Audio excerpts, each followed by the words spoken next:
기독교는 신앙입니다. 일반적인 말로는 종교 이렇게 이야기를 합니다. 기독교의 가장 핵심적인 것이 무엇일까 이렇게 묻는다면 그것은 신비로움 이렇게 말씀을 드릴 수 있어요. 사실 기독교에 신비로움이 없으면 기독교는 철학이 되고 기독교는 학문이 될 것입니다. 만약 그렇다면 지식을 통해서 하나님을 알아갈 수 있다고 사람들은 생각하게 되고, 그리고 지식을 통해서 구원에 이를 수 있다 이렇게 믿게 될 것이에요. 그리고 사실 기독교를 철학과 지식으로, 학문으로 대하는 사람들도 굉장히 많이 있습니다. 신앙을 철학으로 대하는 사람들, 그 사람들의 모습을 보면은 성경을 아주 깊이 연구합니다. 글자 하나하나, 문장 하나하나를 파고들고 연구하고 또 연구해요. 그 구절들에 무슨 의미가 있는지, 그 문장들이, 그 이야기들이 어떤 것을 추구하고 있는지, 그 사건들이 왜 중요한지에 대해서 계속 연구하고 탐구를 하죠.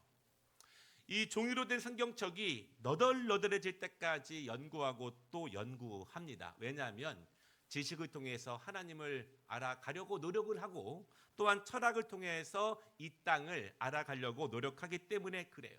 그분들은 그렇게 믿습니다. 내가 열심히 알아가면, 열심히 공부하고 탐구하면 하나님을 만날 수 있을 거야. 하나님의 뜻을 충분히 알 수 있을 거야. 그렇게 믿는 사람들이 굉장히 많죠. 그럼 그들이 하나님을 정말 만났을까? 정말 그들이 지식을 통해서 하나님을 잘 알 수 있었을까요? 지식으로는 하나님을 만날 수 없죠. 그런데 그분들이 신비한 경험을 했다고 간증을 하게 됩니다. 예전부터 학계에 이런 말이 있었습니다. 성경을 아주 깊게 연구하게 되면 하나님을 인정하게 된다. 하나님을 믿게 된다. 대부분 하나님을 믿지 않는 학자들은 성경을 가까이 하지 않는 사람들이다. 이런 말이 있어요. 하나님을 믿지 않기 위해서 성경을 연구하다 보니까 그들이 도리어 하나님을 믿게 되고 하나님을 영접하게 되었다는 그런 이야기예요. 하나님을 안다고 하는 사람들은 굉장히 많습니다. 그렇지만 거의 대부분 성경을 가까이 하지 않기 때문에 하나님은 알지만 살아계신 그분을 못 만나는 경우의 분들이 굉장히 많아요. 기독교 신앙에는요, 신비로움이 있습니다. 그러나 사람들이 그 신비로움을 말로 다 표현할 수가 없었습니다. 그래서 그들은 신비로움을 표현하고자 높은 성전을 짓기도 하고 아름답게 장식을 하기도 했습니다. 여러분, 사실 우리는 기도를 드리고 있지 않습니까? 그러니까 우리가 드리는 그 기도가 사실은 무엇을 공부하기 위한 학문적인 내용은 아니에요. 내가 말하면 하나님이 들으시고 들으신 하나님께서 나에게 답을 주신다는 것, 이 자체가 굉장히 놀라운 신비가 아니겠습니까? 이처럼 우리가 행하고 있는 작은 신앙의 모습 자체 속에 신비로움이 굉장히 많이 있어요. 그러면 여러분, 성탄은 어떨까요? 우리가 지금 지키고 있는 성탄은요, 신비로움으로 온통 가득 차 있습니다. 오늘 말씀을 통해서 왜 성탄의 이야기가 신비로운 이야기이며 왜 우리는 신비로움을 사모해야 되는지, 신비로움이 우리에게 어떤 은혜를 주는지에 대해서 함께 말씀을 나누도록 하겠습니다. 첫 번째 말씀은요, 신비로움, 신비로움, 신비로움. 오늘 우리가 함께 읽은 본문의 말씀을 웬만한 그리스도인들은 다 알고 있습니다. 그래서 저는 그 이야기를 다시 설명하지는 않을 거예요. 다만 이 말씀이 왜 우리에게 신비로움을 주는지에 대해서 함께 말씀을 나누려고 합니다. 오늘 우리가 함께 읽은 말씀 가운데는요, 기독교 신앙에 중요한 신비로움이 있어요. 첫째는요, 예수 그리스도는 성령의 잉태됨으로 태어나셨습니다. 예수님은 성령으로 잉태되셨습니다.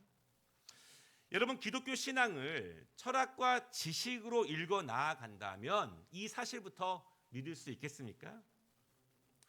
이성으로만, 경험으로만 판단하는 사람들이, 과학적 증거와 입증으로만 판단하는 사람들이 이 사실을 믿을 수 있겠습니까? 사실은 높은 과학적인 지식이 없어도 남자와 여자의 연합 없이 새로운 생명이 태어난다, 이것을 믿는 일반 사람들은 아마 아무도 없을 거예요. 기독교 신앙을 이성적으로 합리적으로만 대할 수 있을까요? 내가 이해되고 납득되는 내용만 내가 받아들일 수 있을까요? 내가 기독교 신앙을 가지고 있는데 그렇게 이성적으로만, 경험적으로만 내가 받아들일 수 있는가? 내가 이해되는 부분만 받아들인다면 나는 정말 기독교 신앙의 본질을 내가 소유하고 있는 것이 맞는가? 내가 감정적으로, 내가 이성적으로 내가 동의할 수 있는 부분만 받아들일 수 있다면 나는 정말 기독교 신앙에 속해 있는 것이 맞는가? 그런 말씀을 드리고 싶어요. 기독교 신앙은요, 처음부터 신비로움으로 시작합니다. 창세기를 보십시오. 창세기의 이름처럼 하나님께서 지구와 우주 만물을 말씀으로 창조하신 이야기로 시작이 됩니다. 하나님은 창조에 대해서요, 이런저런 설명을 하지 않으십니다. 그냥 선포하시는 거예요. 우리의 이해를 구하지 않습니다. 그냥 하나님이 하신 일을 선포하십니다. 우리가 이성적으로 하나님의 신비로운 선포를, 창조를 이해하든지 못하든지, 내가 동의하든지 동의하지 못하든지, 내가 받아들이든지 받아들이지 못하든지 상관없이 하나님은 그 신비로운 일을 행하셨습니다. 성경의 마지막은 어떨까요? 성경의 마지막은요, 이 세상의 심판으로 끝납니다. 그러니까 우리가 가보지 못한 영원한 하나님의 나라에 대한 말씀으로 성경은 마무리됩니다. 여러분, 그것은 이해가 되십니까? 내가 하나님의 심판과 가보지 못한 그 영원한 하나님의 나라를 내가 이성적으로, 내가 경험적으로 내가 이해가 되는가? 내가 그 이야기들을 내가 받아들일 수 있는가? 반대로 이런 생각도 해보았습니다. 내가 보지 못하고 내가 이해하지 못하지만, 내가 다 알 수 없지만, 만약 영원한 하나님의 나라가 없다면 내가 기독교 신앙을 가질 필요가 있을까?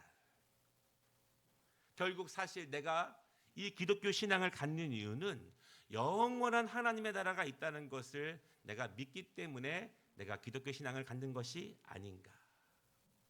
영원한 하나님의 나라의 신비로움이 없으면 결국 우리의 기독교 신앙은 필요 없어요. 결국 나는요, 신비로움 때문에 기독교 신앙을 갖게 됩니다. 우리가 그것을 사실 인정하고 있어요. 오늘 말씀을 보면은 예수 그리스도는요, 어머니 마리아의 몸에서 잉태되셨습니다. 남편 요셉의 어떠한 도움 없이 성령으로 잉태되셨습니다. 하나님께서 우리를 구원하시기 위해서 인간적인 방법이 아니라 하나님의 방법으로 하나님의 아들을 이 땅에 보내신 거예요. 우리가 지난주에도 함께 말씀을 나눴지만 정리해 보면 하나님께서는요, 스스로 구원받을 수 없는 인간들을 위해서 우리를 너무 사랑하시기 때문에 하나님의 아들을 하나님의 방법으로 이 땅에 보내주신 것입니다. 사람들이 당연하다고 생각하는, 과학적으로 합당하다고 믿는 모든 사람들이 그게 맞아라고 믿는 남자와 여자의 결합이 아니라 하나님의 방법으로 하나님의 일을 하시기 위해서 이 땅에 그 아들을 보내주신 거예요. 반대로 한번 생각해 보겠습니다. 인간은 스스로 자신의 죽음의 문제를 해결할 수 없습니다. 그래서 하나님께서는 우리의 죄의 문제를 해결해 주시고 우리의 죽음의 문제를 해결해 주시기 위해서 하나님의 아들을 이 땅에 보내주셨습니다. 우리가 결코 우리는 사망으로 갈 수밖에 없지만 우리를 영원한 하나님의 나라로 인도하시기 위해서 그 아들을 보내주셨어요. 그럼 하나님께서는 우리의 구원의 문제에 대해서 우리를 구원하실 때 우리가 이해할 수 있고 우리가 동의할 수 있고 우리가 받아들일 수 있는 그런 이성적인 방법을 통해서만 우리를 구원하셔야 하는가? 그것입니다. 또 반대로 그럼 우리는 우리가 이해할 수 있고 인정할 수 있는 하나님의 은혜만 구하고 있는가? 사실 우리는 기도하면서 우리의 삶 가운데 신비롭고 놀라운 하나님의 은혜를 우리가 사모하고 있지는 않은가? 이런 말씀이에요. 하나님께서 우리를 구원하시는 일은 신비로움으로 가득 차 있습니다. 내가 다 이해할 수 없지만, 내가 다 받아들일 수 없지만 하나님께서 우리를 통해서 일하시고 구원하시는 방법은 온통 신비로움으로 가득 차 있어요. 여러분, 이 사실을 믿을 때, 인정할 때 온전한 성탄의 은혜를 누릴 수 있다는 사실을 믿으시기를 바랍니다. 한없이 연약한 나의 감정을 의존하는 것이 아니라 한없이 부족한 나의 이해와 이성을 의지해서 전능하신 하나님의 구원의 사역과 그 은혜를 못 누리는 것, 여러분, 그것이 얼마나 어리석겠습니까? 우리의 이해 넘어, 우리의 감정 넘어 일하시는, 신비로움으로 일하시는 하나님의 사역을 다시 한번 믿는 이 시간 되시기를 주님의 이름으로 축복합니다. 두 번째, 신비로움을 우리가 함께 말씀을 통해 보고 있는데요, 주의 사자는 오늘 신비로운 일을 말씀하고 있어요. 20절 말씀을 보면은 주의 사자가 요셉에게 현몽했다, 그렇게 말씀하고 있습니다. 현몽, 이것은 꿈 가운데 빛이 비쳤다, 그런 의미예요. 애매한 꿈, 잊어버리는 꿈이 아니라 빛이 찬란하게 비추는 꿈, 생생하고 분명한 꿈 가운데 하나님의 사자가 나타나셨다, 그런 일입니다. 주의 사자는요, 신비한 일을 말씀하시고 계셔요. 성령으로 잉태된 마리아를 데려오라고 말씀을 하십니다. 하나님께서 하시는 일을 하나님의 방법으로 하시는 데에 요셉에게 그 일을 동참하라고 꿈 가운데 말씀하고 계시는 거예요. 우리가 신앙생활 가운데 우리는 기도를 하고 또 자주 하나님의 음성을 들을 때가 있습니다. 우리가 주의 음성을 들을 때, 내가 주의 음성을 들었습니다, 이렇게 말할 때, 우리가 응답받았습니다, 이렇게 말할 때 정말 중요한 점이 있어요. 이 점을 우리가 정말 잊지 말아야 합니다. 내가 받는 하나님의 감동과 응답, 내가 받은 하나님의 말씀은 절대로 그분이 우리에게 이미 주신 말씀보다 우선하지 않다는 사실을 믿는 것입니다. 오늘 하나님께서 천사를 통해서 말씀하시는 것은요, 이미 하나님께서 구약의 선지자를 통해서 말씀하신 것들을 하나하나 이루시는 거예요. 구약의 선지자들에게 그 말씀을 주실 때 다 이해하지 못했지만 하나님의 선포가 이루어진 것들을 오늘 신약의 믿음의 사람들을 통해서 하나님이 하나하나 이루십니다. 하나님이 이미 말씀하신 것을 주의 종들을 통해서, 주의 사자를 통해서 다시 선포하게 하시고 다시 그 일을 이루어 가시는 것이 하나님의 일이에요. 하나님께서 나에게 이미 원천적으로 주신 말씀이 있다면, 이미 나에게 성경을 통해서 확정적으로 주신 말씀이 있다면, 내가 어떤 응답을 받든 그 응답보다 하나님의 말씀이 우선하다는 사실을 믿으시기 바랍니다. 굉장히 중요해요. 제가 한 예를 들어 드리겠습니다. 한 부모가 자녀가 있어요. 너무 사랑스러웠습니다. 그런데 자녀가 커가면서 말을 안 듣기 시작해요. 정말 곁길로 많이 나갑니다. 부모가 너무 힘들어요. 견딜 수가 없습니다. 그래서 기도를 시작해요. 하나님, 이제 이 자녀를 제가 정말 돌보기 힘듭니다. 제 능력 바뀝니다. 이젠 포기하겠습니다. 이젠 놓겠습니다. 이젠 그만하겠습니다. 계속 기도를 합니다. 그리고 내가 그만두어야 될 이유를 막 하나님께 설명을 해요. 그렇게 막 기도하다 보니까 어느 날 마음에 확신이 듭니다. 하나님이 큰 빛을 비춰주십니다. 아, 하나님의 응답이구나. 그리고 자신이 받은 응답을 확신하며 그 일을 진행하는 거예요. 자신은 응답을 받았다고 생각을 하고 결정한 대로, 원하는 대로, 내가 받은 응답대로 그 일을 진행해 나갑니다. 여러분, 그러면 이것이 바른 응답일까요? 그렇지 않아요. 다시 말씀드리지만 하나님께서 나에게 이미 주신 원천적인 말씀, 원천적인 나의 정체성, 원천적인 나의 자리, 그것이 가장 우선합니다. 그 말씀보다 앞서는 응답은 없어요. 하나님께서 그들에게 이미 주신, 원래 주신 말씀은 무엇입니까? 그들이 부모라는 말씀이에요. 내가 아버지고 내가 어머니라는 말씀입니다. 그들에게 주신 자녀이고 그들에게 주신 부모라는 말씀이에요. 그것이 이미 주신 하나님의 말씀이에요. 하나님께서 그 원천적인 말씀을 어긋나게 하는 응답을 주신다면 분명히 그 응답은 잘못된 응답이에요. 정말 안타까운 것은 자기 확신을 응답화하는 신앙의 버릇들, 정말 잘못된 것입니다. 늘 중요한 일을 만날 때마다 자기 확신을 응답화하는 신앙생활들, 그렇게 늘 반복적으로 살아가고 있는 모습들. 오늘 주의 사자는 신비한 일을 말씀하세요. 늘 그렇습니다. 하나님께서 그의 사자를 보내실 때에는 뻔한 일, 일상적인 일을 위해서 보내시지 않습니다. 제가 이런 말씀을 드렸죠. 평상시에는 이성적으로, 합리적으로, 정상적으로 그렇게 결정하고 그렇게 주의 일을 감당하는 것, 그것이 하나님께서 우리를 이성을 통해서 합리적으로 일하시는 방식이다, 그렇게 말씀을 드렸습니다. 그러나 중요한 순간에는, 애매한 순간에는 나의 이성을 내려놓고 하나님의 뜻을 간절히 구하는 것입니다. 자기 확신을, 자기 원함을, 자기 방향을 철저히 내려놓고 하나님의 뜻을 간절히 겸손하게 구하는 거예요. 그때 하나님은 신비한 말씀을 주실 거예요. 그때 주시는 말씀은 절대로 이성적이지 않을 것입니다. 그리고 그 말씀은 합리적이지도 않을 거예요. 그리고 그 말씀은 내 상황과 내 뜻과 내 판단과 내 방향과 굉장히 많이 다를 거예요. 그러나 반드시 그 말씀은 하나님께서 우리에게 이미 주신, 원천적으로 주신 말씀으로 다시 향하게 한다는 사실을 여러분 믿으시기를 바랍니다. 하나님께서는 이렇게 신비로움으로 가득 찬 일들을 통해서, 사람들이 온통 이해하기 어려운 일들을 통해서 우리의 구원자 예수 그리스도를 성령의 잉태됨으로 우리에게 보내주셨습니다.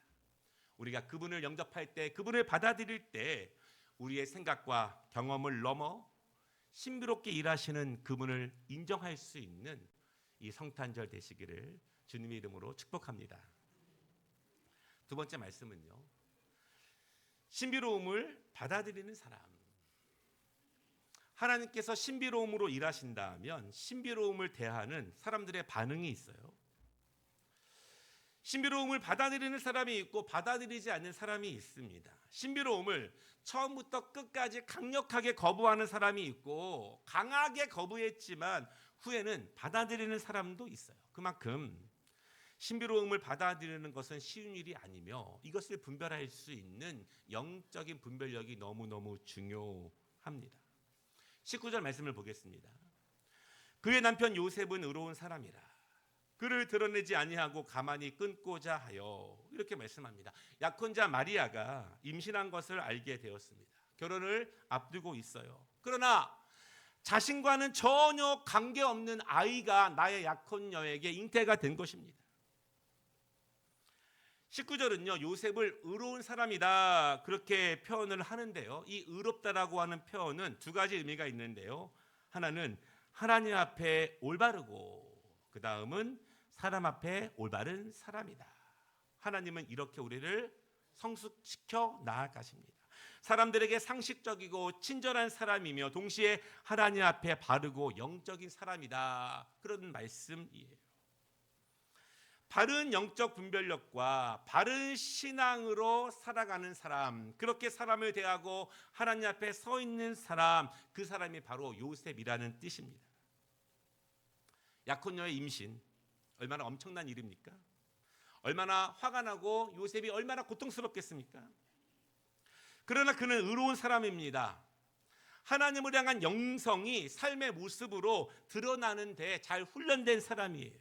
어떤 힘든 일, 고통스러운 일, 어떤 화가 나고 분노가 크게 일어나는 사건이 있을 때 영성이고 뭐고 상관없이 그냥 가장 인간적인 표현이 막 쏟아지는 그런 사람이 아니었어요. 그래서 그는 결정합니다. 가만히 관계를 정리하는 것입니다. 마리아에게 어떤 일이 있었는지는 모르겠지만 너무 화가 나고 너무 힘들고 너무 고통스럽지만 그의 의로움으로 가만히 정리하는 거예요. 그것이 요셉의 결정입니다. 이 사건에 대한 요셉의 최종적인 판단이에요. 요셉이 화도 내지 않고 마리아를 막 몰아붙이지도 않고 그래도 이 정도로 관계를 정리하는 거, 마리아와의 연을 끊는 거, 여러분 이 정도면 굉장히 멋있는 일반적인 판단 아니겠습니까?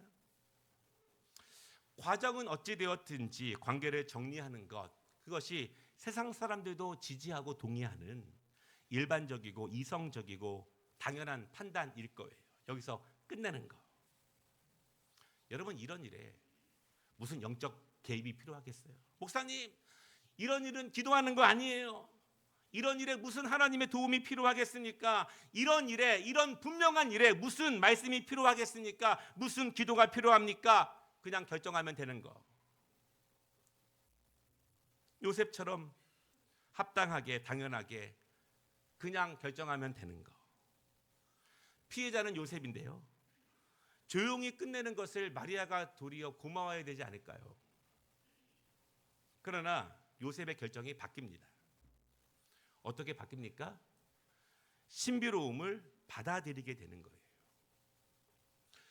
어떻게 요셉이 신비로움을 받아들이게 되는가 과정이 있는데요. 첫째는 주의 사자가 신비로운 이유를 요셉에게 말씀해 주십니다.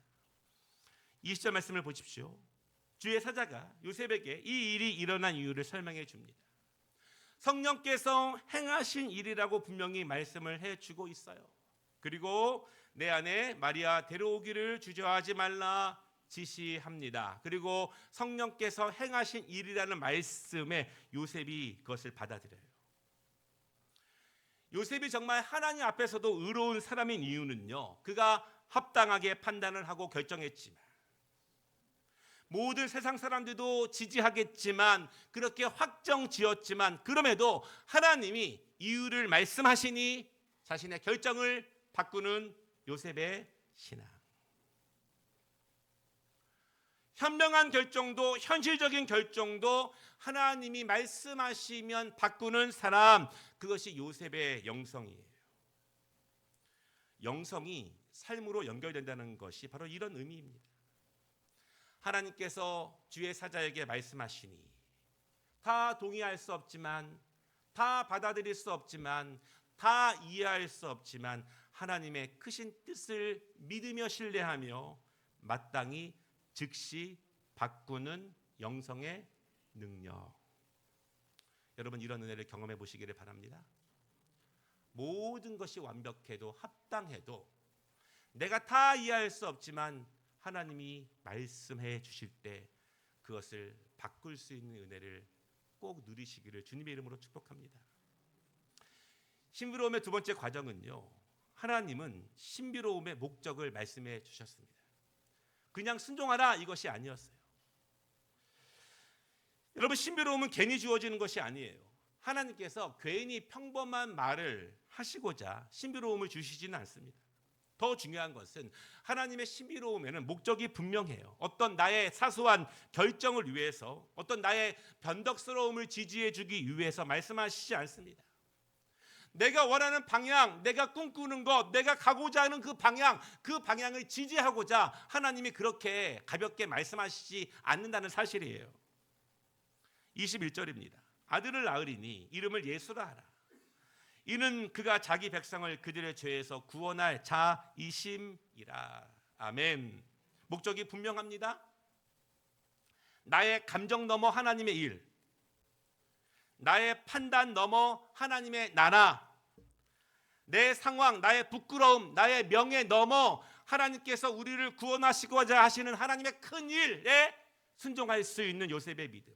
나의 부끄러움, 나의 절망, 나의 낙심, 그것을 과감하게 내 무릎 앞에 내려놓을 수 있는 요셉의 믿음. 얼마나 위대한 믿음입니까? 사실 여러분, 우리는 위대한 신앙, 위대한 하나님이지만 사사로운 나의 감정 쪼가리 때문에, 어떤 나의 명예 때문에, 나의 부끄러움 때문에 그 위대하신 하나님을 향한 우리의 믿음과 신앙을 송두리째 던져버릴 때가 얼마나 많이 있습니까? 그러나 우리가 온전히 하나님 앞에 나아가는 그 모습은 힘들겠지만, 견디기 어려우겠지만, 남편으로서 약혼자의 그 모습 가운데 임하시는 하나님의 구원의 역사, 하나님의 나라의 일을 받아들이는 은혜입니다. 하나님의 신비로움의 목적은 분명했습니다. 사사로운 목적이 아니었어요. 내가 받은 어떠한 신비로운 응답, 그것이 나의 방향을 지지하고 내가 확신하는 것을 맞다고 말하고 또한 내가 가고자 하는 길을 지지하는 응답이라면 사실은 잘못 본 응답일 경우가 많아요. 하나님은 그렇게 나를 지지하기 위해서 신비로움을 사용하지 않으십니다. 내 응답은요, 나의 결정을 위해서는 이미 주신 하나님의 말씀에 순종하고 이미 주신 말씀에 따르는 것, 그것이 복이고 축복인지를 믿습니다. 말씀을 마치겠습니다.